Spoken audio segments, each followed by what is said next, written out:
Intercedemos agora pelas autoridades constituídas do nosso país, ó Pai. Senhor Deus, dá temor nessas vidas. Ó Pai, visita essas pessoas e mostre para elas o que é que precisa ser feito, ó Pai. Porque a Tua palavra diz que feliz é a nação cujo Deus é o Senhor, ó Pai. Agora coloca a vida do pastor Alcides diante do Senhor, ó Pai. Peço que ele fale, que ele ministre de acordo com a Tua soberana vontade. Em nome de Jesus. Amém. Amém. Amém. Bom dia, queridos. Cumprimento vocês com a graça e a paz de Jesus. Amém? Eu já li esse livro. Então, peço que você faça uma dedicatória nele, porque eu já li, não é? Obrigado, querido. E eu me lembro bem dessa história lá no tribunal, no TST. Os americanos costumam começar as palavras deles com uma piada. Eu nunca faço isso, mas me lembrei hoje, e contei ao pastor, tem um pregador americano, ele é mais um coach do que um pregador, mas isso é muito interessante, ele, Joe Austin, e ele contou um dia desses que numa cidade tinha 2 sujeitos que eram 2 vagabundos, desonestos, mentirosos, ele não prestava para nada os 2. E aí, eles eram irmãos e um dos irmãos morreu. E o que ficou vivo procurou o pastor e disse: pastor, se você, ao enterrar meu irmão, disser que ele era santo, sua igreja não vai mais ter problema com dinheiro. Vou te dar uma oferta grande, mas você tem que dizer que meu irmão era santo. Pois então está combinado. Vamos lá para o enterro que eu vou dizer que seu irmão era santo. Aí o pastor chegou lá, o esquife aqui, e ele... Gente, aqui está o corpo de um homem que era um vagabundo. Não valia nada. Desonesto, mentiroso, tudo que não presta estava nesse homem. Mas comparado com o irmão dele que está aqui do lado, era um santo.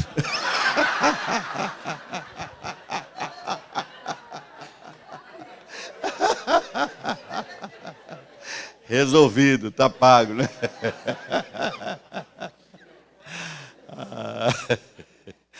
Queridos, nós vamos voltar rapidamente a Apocalipse 2, ligeiramente. E dali a gente retoma, tá bem? Apocalipse 2. Parabéns, querido, pelo livro, porque foi impactante para mim. Quando eu li, fiquei tão empolgado. Eu estava discipulando uma pessoa que é estudante de Direito, passei logo o livro para ele. Que bom que você agora vai me dar outro. Não é? Porque o que eu tinha, passei para frente, e eu não sou daqueles que lê o livro e põe lá no estante virtual para ser vendido. Eu compro e guardo. Eu gosto muito de ler no papel. E eu acho que isso faz uma diferença grande. Curiosamente, fui orientado no SARA, no Hospital SARA de Brasília, a fazer isso. Em razão das vacinas, eu passei muito mal e fui fazer um tratamento para Covid, e fui fazer um tratamento no SARA, e lá fui orientado nesse sentido. Leia em papel e anote com caneta. E aí descobri, lendo um livro de um francês, um neurologista francês, que não é evangélico, ele escreveu um livro chamado Fábrica de Cretinos Virtuais. E ele diz lá uma coisa interessante. Ele diz que os CEOs das Big Techs, das grandes empresas do Vale do Silício, da área de tecnologia, não põem os filhos em escolas que usem computadores. Eles põem os filhos em escola que usem papel e caneta. Curioso, né? Serve para o filho dos outros, mas não serve para o deles. Apocalipse capítulo 2, nós lemos ontem, vamos fazer uma oração e depois já vamos entrar no assunto. Tá bem, queridos? Deus maravilhoso. Obrigado por essa experiência que acabamos de ouvir. O Senhor é tão generoso, Pai. O Senhor nos pinça assim em momentos como o Senhor fez com o teu filho Hélito e nos faz experimentar de forma renovada a tua bondade, a tua graça, a tua misericórdia. O Senhor é bom o tempo todo, mas nós nem sempre percebemos isso. Fomos impactados por esse testemunho agora que confirmam a manifestação do poder da tua presença na vida do teu filho e, por conseguinte, também na nossa, se assim o buscarmos. Por isso, Pai querido, nós agradecemos esse momento. glorificamos o teu nome, que seja para o louvor da tua glória o testemunho agora proferido aqui à frente. Deus, tomamos agora a tua palavra, queremos aprender. Mas, Espírito Santo, somos tão ignorantes, somos tão duros, Senhor. Com que dificuldade nós aprendemos. Por isso, Senhor, ministra o Senhor pessoalmente na nossa vida, de tal maneira que nós sejamos edificados nesta manhã e saiamos daqui melhor do que chegamos. E que assim o teu nome na nossa vida seja honrado e glorificado. Para o louvor da glória de Jesus, em nome de quem eu oro. Amém, Senhor. Amém, Pai. Meus amados, ontem, eu não vou ler de novo o texto, nós vimos que a igreja de Éfeso era uma igreja muito firme na doutrina. Eu fui presenteado, antes de ontem, pelo pastor, com um livro muito interessante. E ele chama atenção sobre um fato curioso, que eu vou trazer para vocês.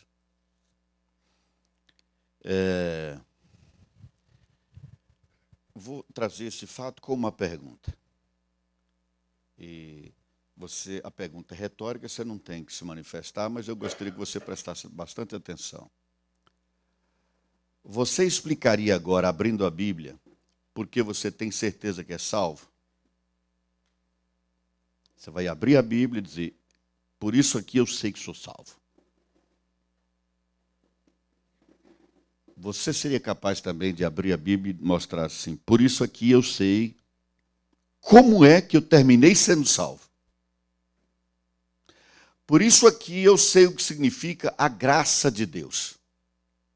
Vejam que eu estou falando do básico do básico, não tem nada de especial nisso, é o fundamento dos fundamentos, coisa simplória. Você seria capaz de explicar isso, mostrando na Bíblia? Não precisa responder. Há uma possibilidade de que várias pessoas não poderiam fazê-lo. Então vamos voltar aos pilares. Entre um pilar e outro, uma parede. É a doutrina. A doutrina tem como fundamento a Bíblia. Mas a maior parte das coisas que nós cremos, as quais acreditamos, não acreditamos porque fomos convencidos pela palavra de Deus. Nós acreditamos porque alguém interessante nos ensinou isso. Alguém em quem acreditamos, um bom professor, um pregador, mas nós não conferimos.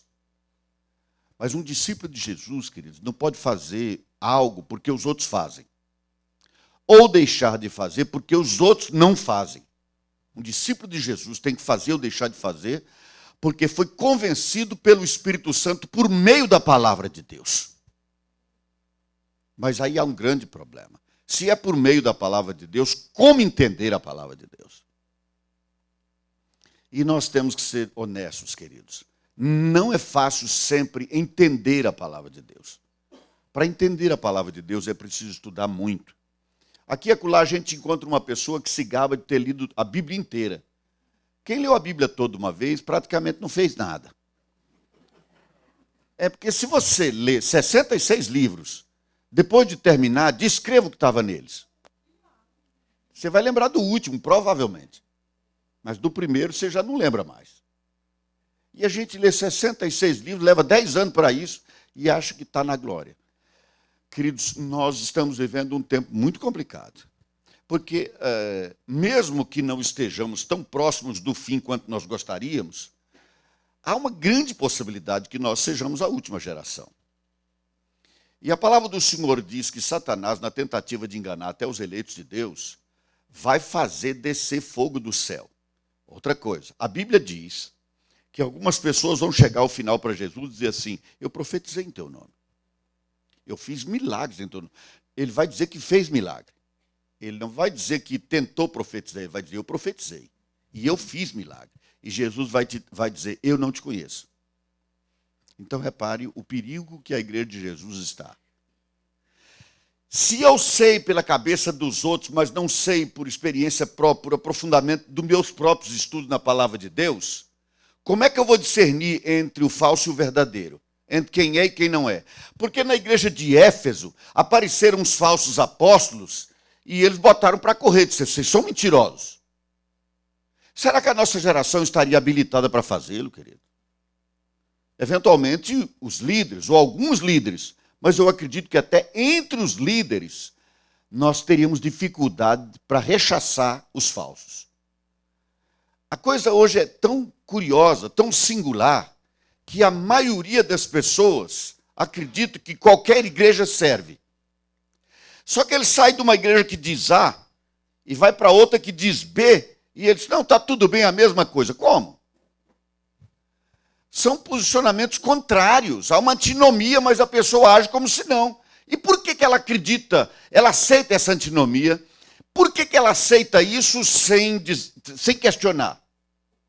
Porque ela sempre acredita pelo que os outros falam. Ela segue aquele que tem o microfone na mão. Queridos, é um grande problema. Aí a gente diz assim, não, mas eu sigo a minha vida pela palavra de Deus. Palavra que a gente não estuda às vezes. Na qual a gente não se aprofunda às vezes. Mas a gente diz que segue pela palavra de Deus. Aí eu lanço a seguinte pergunta. Ah, tá, então significa que você está pautando a sua vida pela Bíblia. E a pergunta é, qual Bíblia? Porque, por exemplo, tem a Bíblia feminista que chama Deus de mãe. Mas Deus quis ser chamado de pai, não de mãe. Quando Deus escreveu, ele se fez chamar de pai, não foi mãe. Agora, aqui no Brasil, as igrejas inclusivistas deram uma torcida no texto lá de Romanos capítulo 1 para caber a homossexualidade, por exemplo. Tem a Bíblia dos adolescentes, a Bíblia das mulheres, daqui a pouco vai ter Bíblia para todo gosto.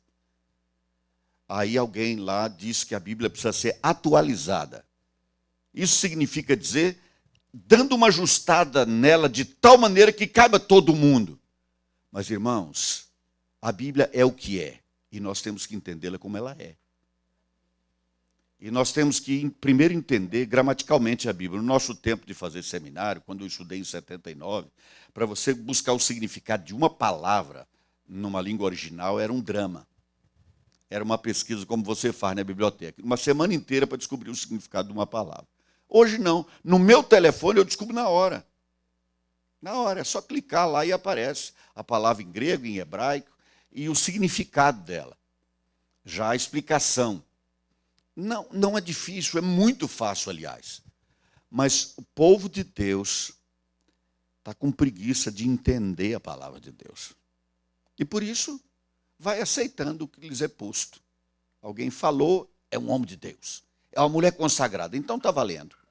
Está valendo. Eu quero lembrar a vocês que Saul foi ungido por Deus. Saul profetizou. Mas era um homem rejeitado por Deus. E o que ele fez em Israel foi lamentável a ponto de Deus rejeitá-lo com todos os seus descendentes e ter que mudar a ordem, passando para Davi a unção. No entanto, ele profetizou. Meus amados, é tempo da igreja aprender a rechaçar a mentira.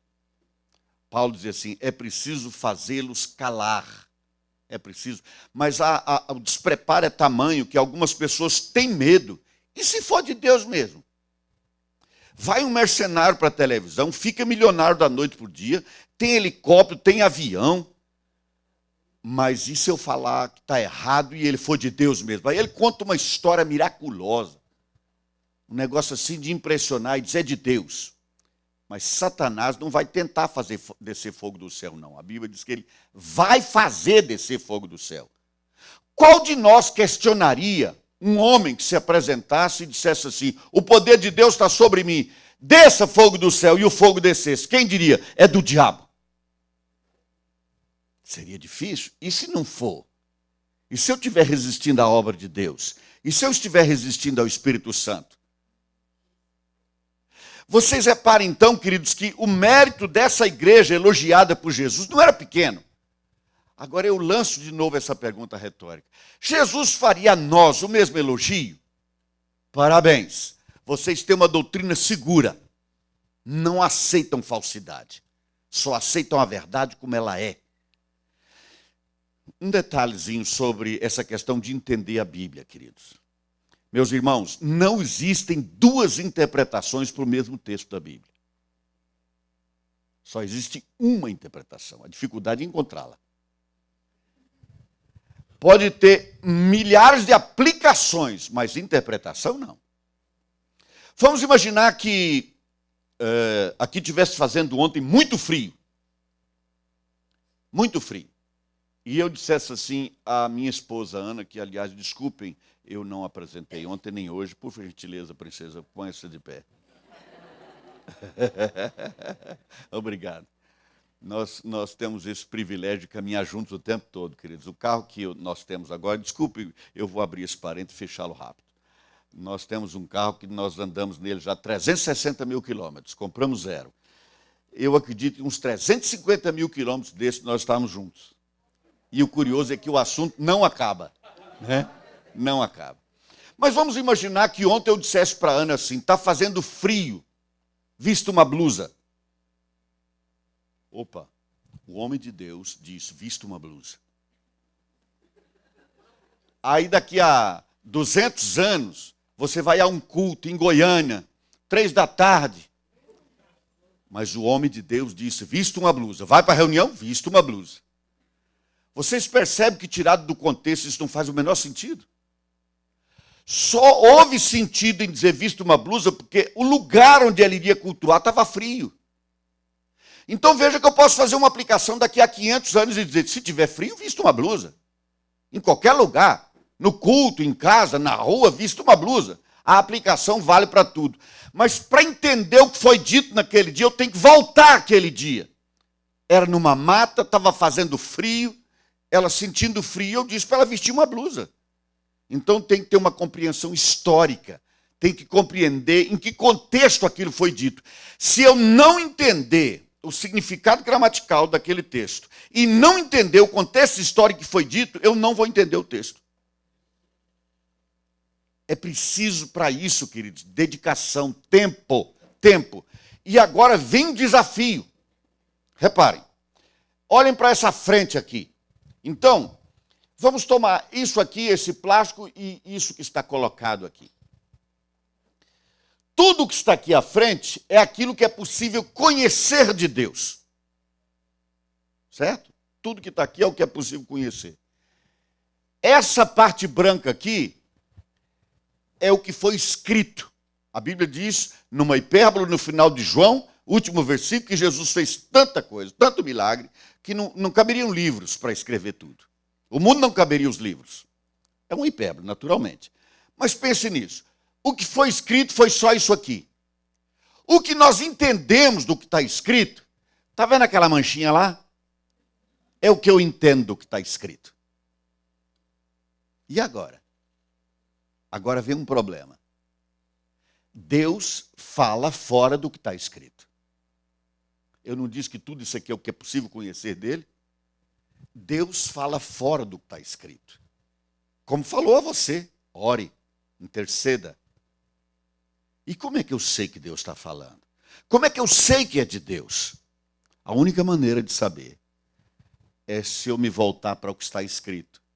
Porque Deus fala fora da Escritura, mas não fala nunca contra a Escritura. Ele não se contradiz. Deus jamais se contradiz. Senão não seria a verdade. Então, queridos, nesse mundo de tantas mensagens, de tantas ideias, nós precisamos ter um fundamento, e o nosso fundamento é a palavra de Deus.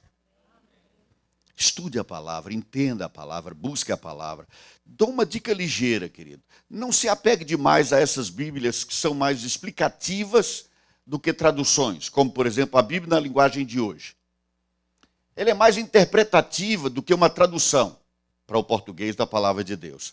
Ela serve para ajudar aqui e acolá. Mas pegue essas traduções mais antigas, revista e atualizada, alguns gostam mais de revista e corrigida, pegue mais essas traduções. Essas mais modernosas, tomem só para uma compreensão de um assunto ou outro, mas pesquisem, estudem a palavra.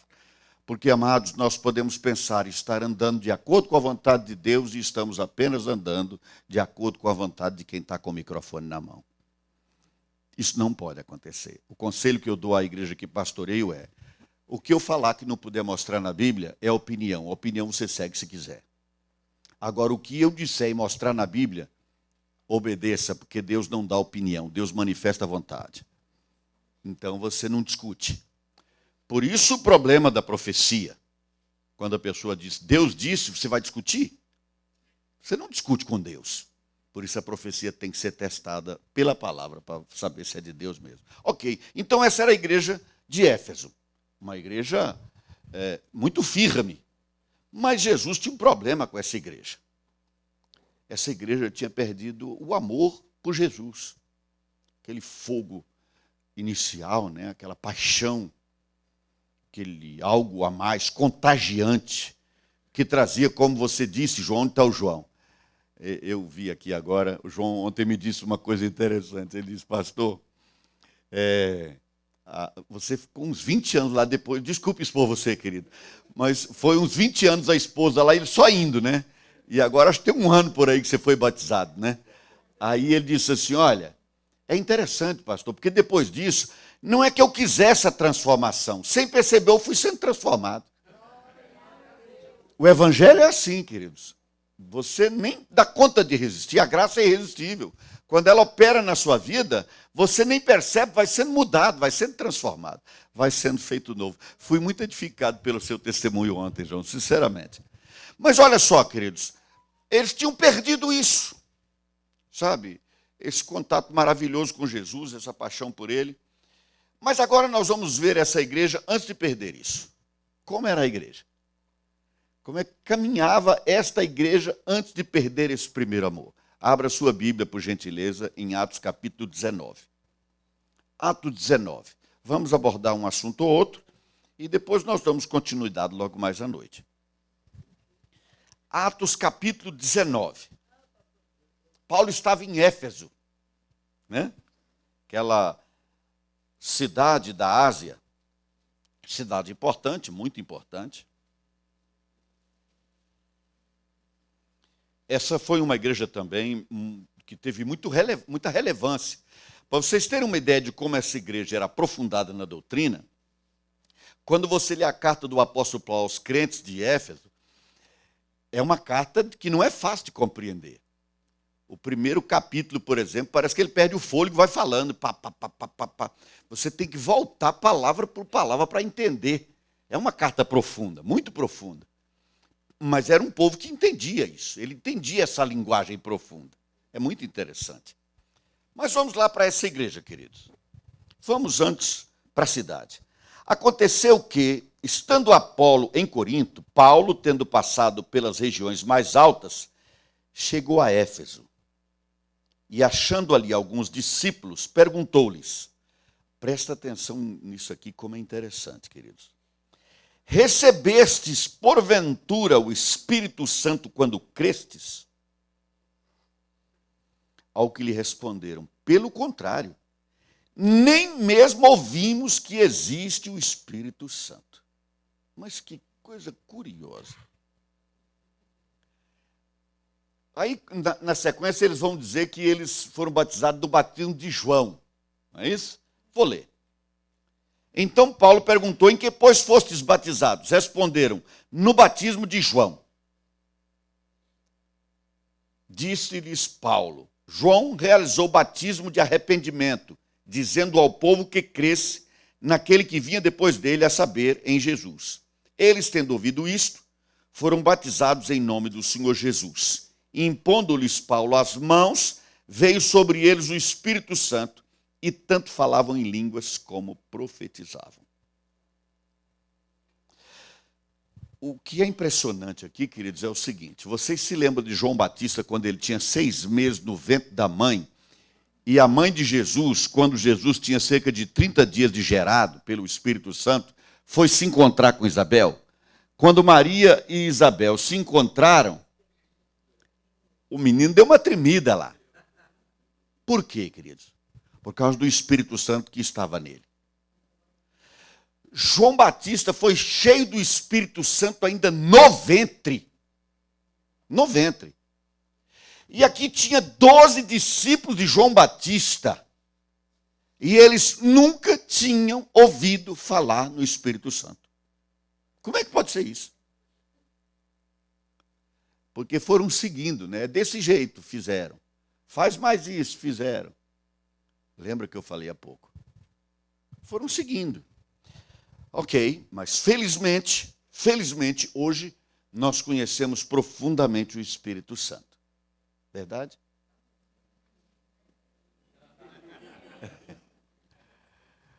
Eu vivo nessa busca, queridos, mas eu conheço muito pouco. A dificuldade nossa, em grande medida, em relação ao Espírito Santo, queridos, é porque parece não ser palpável. Então a gente acredita poder de Deus ao Espírito Santo, como se fosse uma energia de Deus que atua. Mas o poder de Deus se manifesta fora da ação do Espírito Santo. Por exemplo, quando o anjo fazia mover as águas e curava as pessoas em Betesda, era um anjo que recebeu de Deus o poder, mas não era o Espírito Santo que estava fazendo aquilo. Então, nós não podemos dizer que o Espírito Santo é uma energia de Deus, um poder de Deus. Nós estávamos conversando com uma senhora que não mora tão longe daqui, ela mora aqui em Goiás. E ela foi usada por Deus assim, em milagres, que me impressionaram demais. Demais mesmo. Tudo que Deus fez por intermédio dela, o que Ele revelava a ela, tudo que aconteceu, de fato, vale a pena escutar. Mas ela, quando nós estávamos conversando, e aí eu falei do Espírito Santo como pessoa, ela tinha 68 anos quando conversamos. Ela disse assim, mas que curioso, pastor, eu nunca tinha pensado que o Espírito Santo é uma pessoa. Porque a ideia sobre o Espírito Santo é que ele é uma energia, uma força. Porque quando a gente fala de Jesus, a gente imagina o ser humano. Quando a gente fala de Deus como Pai, conquanto você não imagina aquela figura do seu Pai, você tem uma ideia de um ser masculino, de alguma maneira, ainda que não tão nitidamente, você tem a figura de um pai. Mas quando fala do Espírito, o que é o Espírito? Você não descreve o Espírito. Você não tem como descrevê-lo. Você o vive, você o experimenta. Por isso que a palavra do Senhor diz, o próprio apóstolo Paulo diz, as coisas espirituais só se discernem espiritualmente. Não podemos entendê-la racionalmente. Não é a carne que explica isso. É uma compreensão espiritual. E isso nos põe num perigo, porque agora nós estamos a meio passo de deixar aquilo que é objetivo, aquilo que é concreto, escrito na palavra, para essa aventura da ação específica do Espírito Santo na vida de cada um. E assim algumas pessoas preferem se distanciar dessa obra. A começar, queridos, pelo fato de que o Espírito Santo de Deus tem lógica própria. Não segue a lógica humana. Vou dar 2 exemplos. Filipe era um homem cheio do Espírito Santo. Qual é o ofício de Filipe na igreja? Se lembram? Diácono. Ele era um diácono. Mas era um evangelista, ele tinha o dom de evangelista. Mas ele é um evangelista diferenciado. Ele não era como o Billy Graham, que pregava para multidões, e muita gente se convertia. Ele era um evangelista diferente de Paulo, porque muita gente se convertia com Paulo. Com Filipe se convertiam todos. A Bíblia diz que quando ele pregava, as multidões atendiam unânimes à pregação que ele fazia. E ele estava numa campanha evangelística de cidade em cidade, e as pessoas se convertendo unanimemente, impressionante, atendendo ao que ele falava. E o Espírito Santo resolveu pegar esse homem no meio dessa campanha evangelística extraordinária de conversões em massa e levá-lo para o deserto para falar para um homem só. Olha, eu sou líder de uma igreja, estou montando uma estratégia de crescimento. Uma pessoa está sendo usada para a conversão de milhares. E eu falo, para tudo. Vai falar para um homem só. Eu não usaria essa estratégia. Eu diria, continua o teu trabalho, eu vou arrumar alguém para dar um pulo numa estrada ali para falar para uma pessoa. Concordam, queridos? Então, o Espírito Santo, irmãos, ele tem lógica própria. Depois a gente vai pesquisar e entende que aquele homem era um instrumento que precisava ser alcançado naquela hora, porque ele era um oficial de Candace, que era a rainha dos etíopes, ele então iria para a Etiópia, e eu acredito que dali o evangelho saiu da Europa e começou no norte da África. O Espírito Santo então sabia que aquele era o homem. E o melhor para pregar para ele era aquele que, para quem ele pregava, se convertia.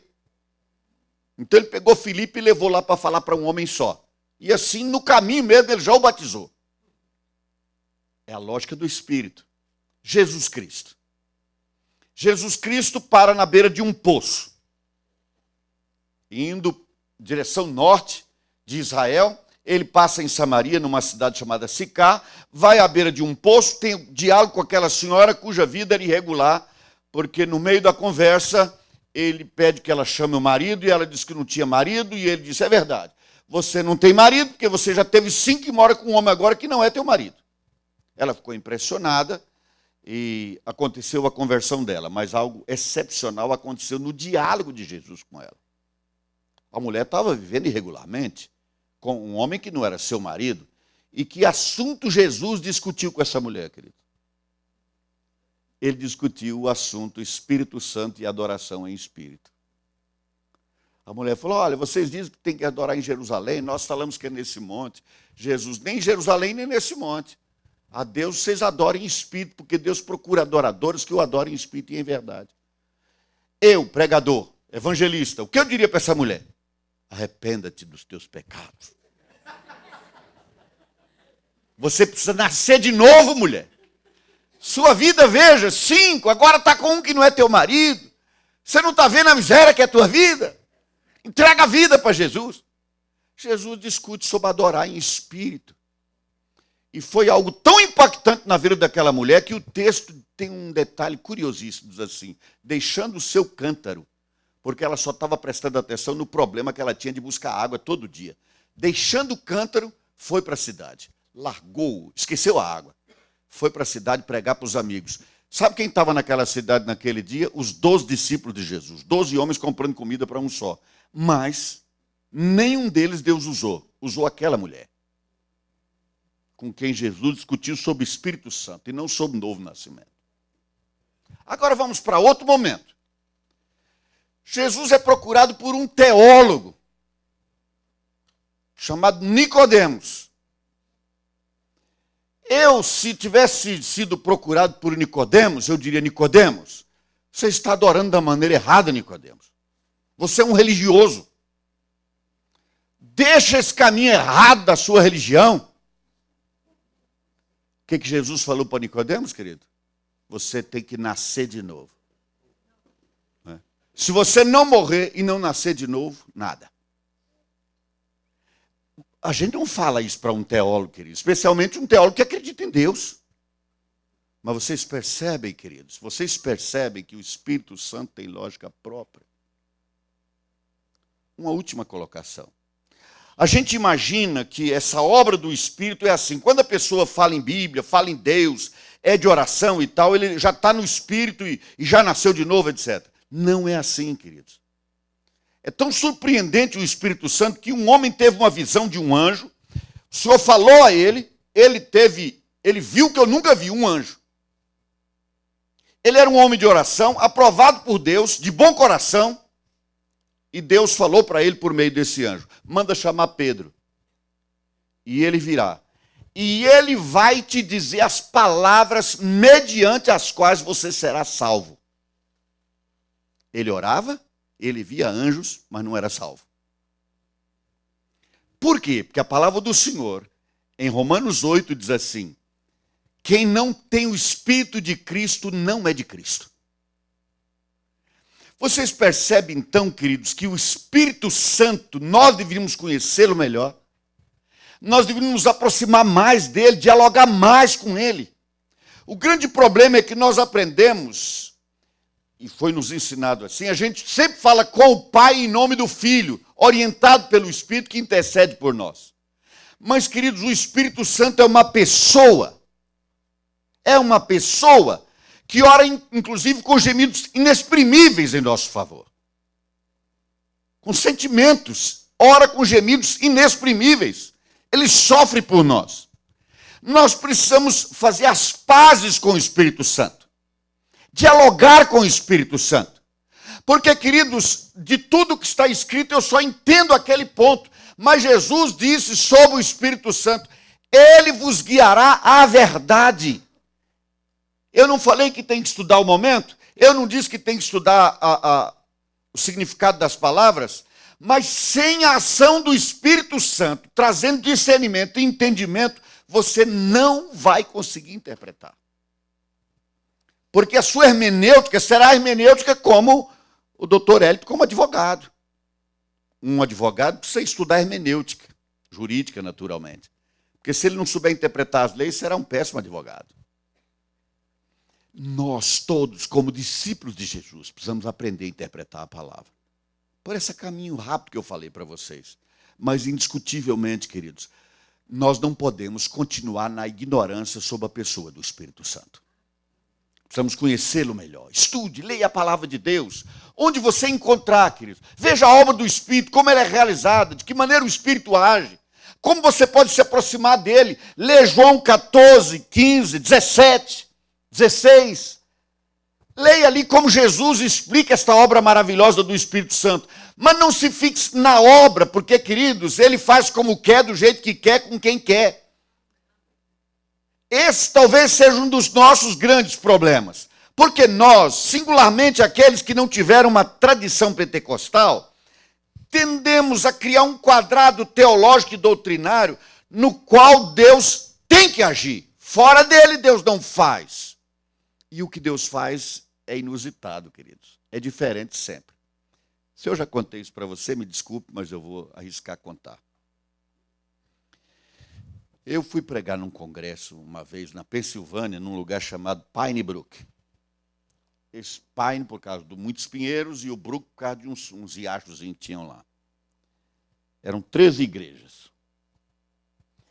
E lá, eu me lembrei que tinha um avivalista americano chamado Charles Finney. Eu sempre admirei Charles Finney, enquanto não concordasse completamente com a teologia dele. Mas eu sempre o admirei. Aí eu estava lá e pensei assim, gente, eu estou aqui no país do homem. E eu me lembrei que ele foi a uma reunião de oração uma semana inteira. Ao final da reunião da semana, uma senhora falou assim, doutor Finney, ele era advogado, nós vamos colocar o seu nome na nossa lista de oração. Ele disse, não, não precisa, obrigado. Ué, mas não quer que a gente ponha o seu nome aqui? Não. Por que não? Porque eu estou vendo vocês orar a semana inteira, não aconteceu nada, vão pôr meu nome aí para quê? Né? Não tem porquê isso, não precisa não. Só que aí, ele foi para um bosque, é o que eu li na história dele, se me lembro bem, e se ajoelhou assim ao lado de um arbusto que estava no chão, ele se ajoelhou lá e falou assim, Deus, daqui eu só saio transformado pelo Senhor. Eu preciso da obra do Espírito Santo na minha vida, eu só saio daqui assim. Aí eu pensei, gente, eu estou na terra do homem, né? Vou fazer a mesma coisa. Vou me embrenhar nesse mato aí, achar um lugar apropriado, vou ajoelhar e falar, só sai daqui transformado. E realmente aconteceu, porque quando ele saiu daquele lugar, tem aquela história que ele foi a uma fábrica de tecelagem, não é? Ele estava com a Bíblia na mão, duas mocinhas começaram a ironizá-lo por estar com a Bíblia, e ele foi se aproximando dela, elas pararam de rir. Ele se aproximou mais, não abriu nem a boca, não falou nada, elas começaram a chorar. E elas foram convertidas naquele dia, ele pregou para a fábrica inteira. Então algo aconteceu, eu pensei, vai acontecer comigo também. E eu me lembro que eu tenho um pastor amigo em Brasília que disse que uma vez foi para um lugar orar e pegava fogo nos gravetos em volta dele, disse, vai ser tudo hoje. Fui para lá. Tinha lá uns adolescentes barulhentos e eu pensei, meu Deus, assim não vai dar certo. E eles ficavam, porque o adolescente anda em bando sempre, né? Parece papagaio na roça. Aí eu fiquei esperando um tempo, até que eles saíram, silêncio na mata. Falei, e agora? Não ajoelhei não, procurei uma pedra e sentei. Falei, Deus, agora eu só saio daqui se o Senhor fizer isso. E fiquei. Aí eu orava, e clamava, e tentava ser profundo, e falava, e eu pensava, oh meu Deus, agora vem mesmo. Aí eu percebi um vento, e eu pensei, o vento do Espírito está soprando só aqui. Mas aí eu abri o olho assim, a mata toda estava deitando de vento. Falei, não é ainda, vamos orar mais. E eu olhava os gravetos em volta e pensava, vai pegar fogo, nada de fogo. Eu fiquei umas 2 horas lá nessa ladainha. Resultado, desisti. Falei, ó Deus, não vai ser mesmo, paciência, o senhor não quer fazer comigo. Eu estava triste, estava frustradíssimo. Falei, eu vou voltar para o meu apartamento. Eu estava sem a Ana, estava sozinho nessa vez. Vou voltar para o meu apartamento e ponto, vou tomar banho, vou pregar, vou largar isso para lá. Mas estava frustrado demais. Fui ao apartamento, tomei banho e fui para o jantar. Aquela comida ruim dos americanos. Aí, quando eu desci para lá, houve uma situação que você só vai entender depois. Não vou falar agora, não. Mas houve uma situação que pareceu diferente para mim. Cheguei no jantar, jantei e tive convicção que eu devia dar uma direção ao líder do evento. Era um pastor de New Jersey, um brasileiro. Renato, o nome dele. Eu disse, Renato, quantos pastores tem aqui? Presbíteros, pastores. Ele disse, eu acho que uns 40, 50. Falei, eu quero que você dê um copinho desse de café para cada um com óleo. Entrega um copinho para cada um. Hoje. Fica isso pronto. Falou, tá bom. Aí ele não entregou, não, deixou numa mesa. Encheu a mesa assim, desse copinho com óleo. Aí eu preguei. Quando eu terminei de pregar, eu ia fazer uma oração. Nós íamos orar quando um senhor idoso, pastor, falou assim, eu quero dizer algo antes. Gente, hoje eu estava com uma dor de cabeça muito grande e resolvi sair quando o Alcides ia começar a falar para ir comprar um analgésico. Quando eu dei pouco espaço para fora desse lugar, o Espírito Santo disse assim, tua cura está lá dentro, não é na farmácia. Aí disse, eu voltei. Quando botei o pé aqui dentro, a dor de cabeça passou na hora. E eu achei ótimo ele ter contado isso. Porque eu disse agora, eu peço que todos os que estão aqui, que têm autoridade espiritual, os pastores, os presbíteros, venham para frente. E peguem um copinho daquele de óleo. E nós vamos orar por cura hoje.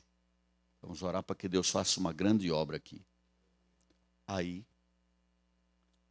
veio aquele povo todo para frente e começou aquele vozerio de oração. Estava tudo muito alto. Então veio um casal daqui e eu fui orar por ele. Quando eu cheguei perto do Senhor, com receio de que ele não me ouvisse, cheguei bem próximo ao ouvido dele e comecei a orar. Mal comecei a orar, ele deu um salto para trás e disse, eu estou te escutando. Eu disse, sim, meu irmão, estou orando por você. Aí a mulher dele disse assim, não, mas ele não escuta não, ele é surdo. Passou a ouvir agora. Eu disse, então agora posso orar por outro. Esse já foi. Vocês reparam o seguinte, queridos. Eu queria que Deus fizesse comigo como fez com Finney. Mas eu não sou Charles Finney. Eu sou Alcides Martins Júnior, primeiro e único. Você também é único. A obra do Espírito na sua vida é única. Mas você não pode ficar fora dela. Você não pode ficar fora daquilo que Deus pode fazer na sua vida e principalmente por teu intermédio. Mas você precisa dessa proximidade. Você precisa conhecer melhor. Você precisa conviver. Porque, queridos, o pastor falou do presidente. Todo mundo sabe o nome dele. Todo mundo tem muita história para contar sobre ele. Mas nenhum de nós o conhece. Quem conhece é quem dorme com ele, quem anda com ele, quem vive com ele. Você só conhece uma pessoa quando você convive com ela. Quando você vive com. Para conhecer o Espírito Santo não basta ler. É preciso viver com. Nós precisamos disso. Mas nós precisamos começar entendendo que o Espírito Santo é uma pessoa que fala e ouve. E que nos trata dentro da nossa identidade pessoal. Cada um de nós. Por isso há tanta diferença nos dons espirituais. E até na intensidade desses dons. Porque Deus sabe o que é para cada pessoa. A pergunta não precisa ser respondida agora, mas tem que ser respondida no seu coração. Depois desses anos todos de vivência na fé em Jesus, qual foi o dom do Espírito Santo que você recebeu de presente de Deus? Por que de presente? Porque é um dom. Se é um dom, é um presente. Você pode pedir o presente, você pode, aliás, deve. Paulo manda buscar os dons. Especialmente aqueles que edificam a igreja e não apenas a pessoa, como é o caso do dom de línguas. Mas qual é o dom que o Espírito Santo te concedeu, querido? Você está esperando o quê para buscar esse dom? Não, mas eu sou crente e tal, etc. Eu vou fazer uma última pergunta nesse sentido, a partir de um acontecimento. Eu fui à casa de um irmão, lá em Brasília, ele tinha construído uma casa belíssima, próxima a uma mata. Realmente era lindo. Aí, depois de conversarmos muito na casa dele, ele disse, pastor, vem conhecer meu lugar de oração. Tem 3 anos que praticamente todo dia eu oro aqui nesse lugar. Era um lugar bucólico, lindo assim, você olhava para aquela mata. E ele disse, aqui já falei muito com Deus. Eu disse, muito bem. Me diga a última coisa que Deus te falou aqui. Aí ele disse, mas como assim?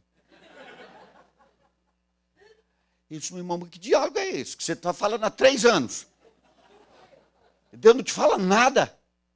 Não te diz nada. Meus amados, é fato que Deus fala de muitas maneiras.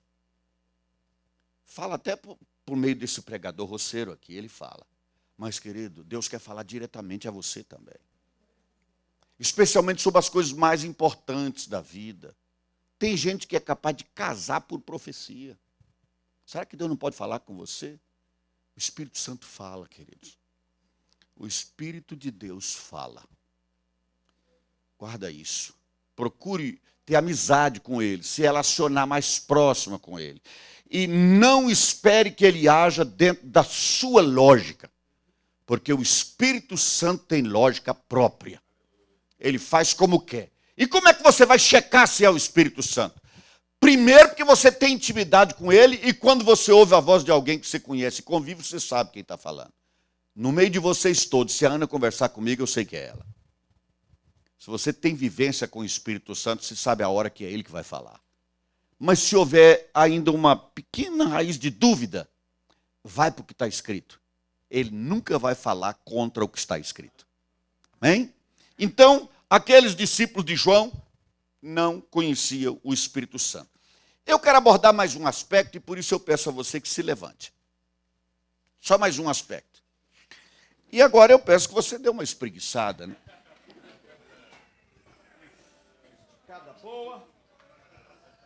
Uma acordada e me dê então mais uns 15 minutinhos. Pode se sentar, queridos.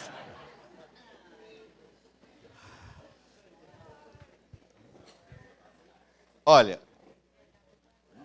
vocês viram, quando o irmão falou 10 minutos, falou meia hora, eu falei 15.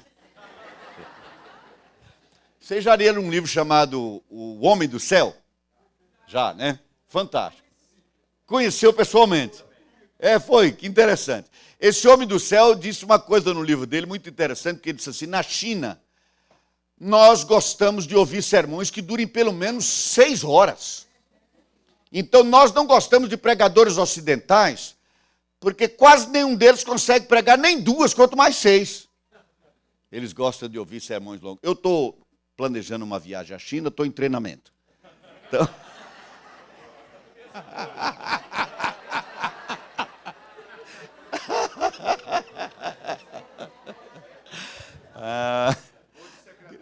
Você vai de secretário, né, querido? Ótimo, nós vamos juntos. E a gente fala com tempo marcado, né?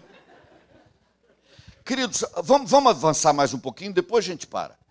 Durante 3 meses, olha só, 3 meses, Paulo frequentou a sinagoga onde falava ousadamente, dissertando e persuadindo com respeito ao reino de Deus. Agora está sendo plantada a igreja em Éfeso. 3 meses ele pregou na sinagoga. Vocês todos sabem o que é uma sinagoga, é isso? Sinagoga era um lugar de reunião social e também religiosa. Era um ambiente curioso, porque ainda tem em Israel alguns vestígios de sinagoga. Naquele tempo era um lugar assim que tinha, as pessoas ficavam do lado, ao fundo, de cá, e lá na frente tinha um espaço onde ficava aquele que ia falar. Lembra do homem que Jesus curou e mandou ir para o meio? Foi essa situação. Ele foi para o meio, todo mundo viu. Paulo pregava nessa sinagoga, que era um lugar de reunião social, e também, na ausência do templo, era o lugar onde eles liam a lei. Muito bem, Paulo ficou pregando ali 3 meses, ensinando, e versículo 9 diz assim, visto que alguns deles se mostraram empedernidos e descrentes, coração petrificado, não conseguiam acreditar, falando mal do caminho, olha que caminho aí está em maiúsculo, queridos. O caminho aqui é Jesus. Nós somos a igreja do caminho. Falando mal do caminho diante da multidão, Paulo, apartando-se deles, separou os discípulos. Assim nasceu a igreja em Éfeso. Ele criou um grupo à parte, estava nascendo uma igreja local. Ele já tinha encontrado 12 homens, mas houve muita resistência na sinagoga e ele não conseguia explicar porque eles atrapalhavam muito. Ele separou esses discípulos e passou a ensinar diretamente a eles. Estava nascendo uma igreja local. Separou os discípulos, passando a discorrer diariamente na escola de Tirano. Há comentaristas que dizem que ele ficava por volta de 11 da manhã até às 4 da tarde ministrando. Porque era mais do que apenas uma igreja. Era uma formação de liderança. Formação de discípulos que viriam assumir liderança. Você está impressionado com alguma coisa para ali, querido? Será que tem uma revelação que eu não estou vendo? Eu estou com um celular? É a minha caneta, querido. Está vendo? Pensou que era uma revelação, mas não era. Estão vendo como nós somos iludidos? Não tinha nem celular, quanto mais uma lâmpada ligada. Agora reparem, queridos, que ele então passou a ministrar para essas pessoas, e aqui o texto diz assim: durou isso por espaço de 2 anos, dando ensejo a que todos os habitantes da Ásia ouvissem a palavra do Senhor, tanto judeus como gregos. De fato, muitas igrejas foram plantadas naquela região. Há 7 igrejas que recebem carta de Jesus, que estão mencionadas no Apocalipse, todos estavam nessa região da Ásia Menor. Nasceram várias igrejas ali, muitas delas foram plantadas. Fala-se que, inclusive, João com Maria, eles estiveram nessa região no final da vida de João, lá pelo ano 90. Agora, queridos, durante 2 anos ele ministrou, os habitantes ouviram a palavra do Senhor, e agora nós vamos ver o que é uma igreja impactada pelo primeiro amor. O diferencial dessa igreja. Vejam só. Primeiro versículo é o 11. E Deus, pelas mãos de Paulo, fazia milagres extraordinários. Ah, mas espera aí. Milagre já não é extraordinário? Porque para haver milagre tem que contrariar o natural. Não é? O que devia cair, sobe. O que devia descer, sobe. O que devia subir, desce. O milagre já é uma excepcionalidade. Mas o poder de Deus era tamanho naquela igreja que a forma do Espírito Santo explicar isso foi milagres extraordinários. Porque ele dizia, acontecem muitos milagres. Alguns a gente nem toma conhecimento, né? A gente experimenta livramentos aí na rua, no trânsito, etc., que a gente nem toma conhecimento. Mas o que acontecia lá era extraordinário. E graças a Deus, o Espírito Santo orientou Lucas a escrever o que eu vou ler, porque se não estivesse escrito lá e eu contasse aqui, aqueles mais tradicionais, muito possivelmente, tomariam isso como uma experiência questionável. Olha só o que o texto diz aqui. A ponto de levarem aos enfermos lenços e aventais do seu uso pessoal, diante dos quais as enfermidades fugiam das suas vítimas e os espíritos malignos se retiravam. Que impressionante, irmãos. Está dizendo que pegava uma camisa de Paulo, por exemplo, um lenço dele, e alguém levava, porque ele não podia visitar todos os lugares. Aí quando chegava a roupa de Paulo, o capeta que estivesse lá, vazava, dava no pé. E a enfermidade decorrente de uma ação maligna também vazava. Por quê?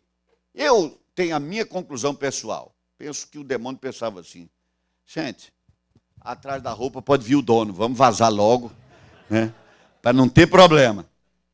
Mas vocês percebem aqui de novo, queridos, o que acontecia naquela igreja? Algo impressionante. Se eu dissesse que está acontecendo numa escola agora, vocês pensariam logo naquele mercenário que vendia feijão para curar Covid, né? Esquece aquilo. Esquece essas pessoas da nossa geração que estão ficando bilionárias, enrolando as pessoas, mentindo para elas. Esquece isso. Mas pense na obra de Deus, no que Deus efetivamente faz. E de novo, querido, não faça um quadrado para dizer só assim ele faz. Há situações na vida da gente que a gente não sabe o que fazer. E aí você faz e o Espírito faz a obra dele. Vejam só. Um dia desse eu fui falar num encontro de homens. E lá nesse encontro de homens, uma pessoa me avisou antes e disse assim, Alcides, tem uma pessoa lá que toca numa dessas bandas aí da Bahia, um cara muito conhecido. Mas ele não está, inclusive, trabalhando, porque ele está vindo a Brasília, porque a esposa dele é paciente terminal de câncer. Lá em Brasília tem um hospital desse de pacientes terminais. E como é que ele conheceu esse moço? Porque ele faz serviço voluntário lá. E lá ele conheceu o homem quando veio visitar a esposa uma vez. E ele me falou, esse homem está vindo para o encontro. Porque ele me avisou que estava vindo para Brasília e eu pedi para ele ir ao encontro antes de chegar, porque era no caminho, onde eu ia pregar. Aí passamos no dia, um encontro de homens, foi muito bom, naturalmente teve churrasco, teve tudo isso que o homem gosta, né? Falamos de carro, falamos de moto. E aí tivemos uma reunião final. Na reunião final, esse irmão chegou para mim e é aquela hora que te põe na prensa. Ele disse assim, ô Alcides, você precisa orar pela mulher desse homem. Eu nunca tinha visto a mulher, nem o homem eu tinha visto. E na hora eu pensei, como é que eu faço, meu Deus? Como é que eu vou orar por esse homem? Porque a Bíblia diz que se alguém está enfermo, você chama o servo de Deus, o presbítero, e ele vem, impõe as mãos, unge com óleo, né? E aí, falei, como é que eu vou ungir essa mulher? Se eu nem conheço, sei nem onde está. Não é comum, queridos, não está escrito isso na Bíblia em lugar nenhum. Mas o homem estava chorando demais. E ele estava ajoelhado assim perto de mim, chorando, chorando, chorando. E eu estava com um vidrinho de óleo no bolso. E eu disse assim, meu caro, eu não conheço sua esposa, mas acredito que Deus pode curá-la. E tive aquela convicção, sabe? É de Deus. Falei, eu não estou sabendo direito o que fazer, mas eu vou fazer o seguinte. Estenda sua mão para cá. Eu vou pegar esse óleo e vou pôr na sua mão. E você vai levar essa unção para lá. O homem não era crente. Então, se algum teólogo estivesse por perto, só me passava logo uma rasteira. Não é? Porque não se faz isso. Falei, eu vou botar esse óleo na tua mão, você vai lá e vai chegar para sua esposa, pôr a mão na cabeça dela e vai orar para ela ser curada. Aí, eu fiz a oração, falei, você pode lavar a mão, não tem problema. Esse óleo é simbólico. Se o óleo curasse, eu te dava o vidro e ela bebia, né? O óleo é simbólico. Mas você vai fazer isso. E o que ele fez? Estendeu a mão, eu molhei a mão dele com óleo, as duas mãos, orei e disse, Senhor, usa esse homem como aquele que vai servir de ponte, que vai levar a tua cura para a mulher dele. E terminou e eu fui embora, como sempre a gente faz. Passado um tempo, eu encontrei o homem que tinha me falado dele. E ele disse, Alcides, a mulher voltou para a Bahia com ele, está curada. Ele pôs a mão na cabeça dela e falou, olha, eu não sei como fazer direito, mas o pastor falou para eu fazer, eu vou fazer. Essa é a hora que Deus ouve, querido. Porque a fé que funciona não é a fé elaborada, é a fé de criança. Seu filho de 4 anos, você chama ele para atravessar a rua com você, e ele não diz assim, pai, você já calculou a distância daquele carro que vem de cá? Será que vai dar? Não. Ele pega a sua mão e atravessa. Esta é a fé que funciona. A fé como uma criança que atravessa a rua quando vê a mão do pai ou da mãe estendida. Querido, deixa o Espírito Santo usar você. Deixa o Espírito Santo fazer algo por teu intermédio. Paulo não era melhor do que você. Paulo não era melhor do que eu. Aliás, para resumir, ele disse, eu sou o pior de todos os pecadores. Então ele era pior do que eu. Ou então ele estava mentindo. Ele era pior do que eu e fez isso. Deus o usou. Se ele era pior do que nós e fez, então Deus pode usar alguém como eu, pode usar alguém como você. Amém, querido? Eu não quero competir com o seu cansaço, então vamos encerrar por aqui. À noite a gente continua, tá bem? Vamos orar? Oh Deus maravilhoso. Honra, glória e louvor sejam a ti hoje e para sempre. Toda palavra que eu disse aqui nesta manhã, Senhor, em testemunho ou exposição, que eventualmente tenha sido apenas fruto do meu esforço pessoal de me fazer entender e que não condiza com a tua palavra, que ela seja completamente esquecida. Mas aquela palavra, Senhor, que vem da direção do teu Espírito, que esta permaneça no coração de cada um de nós para edificação, para o louvor da tua glória em nome de Jesus. Amém, Senhor. Amém, Pai.